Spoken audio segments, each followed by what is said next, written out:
The political upheaval continues in Sri Lanka this morning. It now appears protesters will force the president, the prime minister, and the cabinet from power.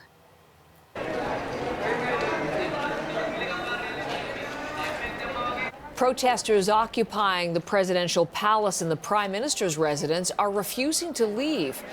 These were once heavily protected homes, now open to the public, and tens of thousands of Sri Lankans are going through them to see how their leaders lived. On Saturday, protesters angry over the government's handling of the country's economic crisis that has led to soaring prices and widespread shortages.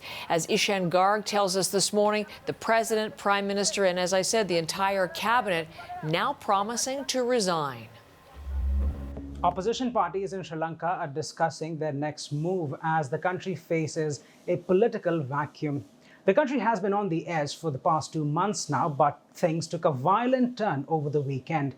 An angry mob of protesters stormed into President Gotabaya Rajapaksa's seaside mansion over rage over the current economic crisis in the country. The official residence of Prime Minister Ranil Wickremesinghe wasn't spared either. Both are now resigning from their roles. That could leave the Speaker of the House in charge in the interim.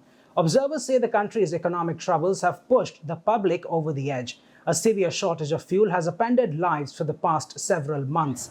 Essentials such as food and medicine have become unaffordable for many, and a lack of power has brought industries, schools, and public transport to a standstill.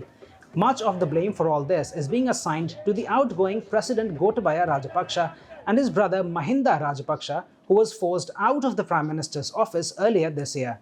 Opposition party leaders are now mulling a rainbow coalition. They argue a strong and stable government could pull Sri Lanka out of the crisis. But with nearly $7 billion in debt payments due just this year, and with just $2 billion in foreign reserves to pay it with, economists say any government will face an uphill battle. Neighbors like India and China have promised aid worth more than $5 billion. But the country's officials say that the country is in dire need of an economic bailout. And without that, the concerns remain that the economic crisis in the country could continue to fuel political instability. Ishan Garg for CBC News, New Delhi.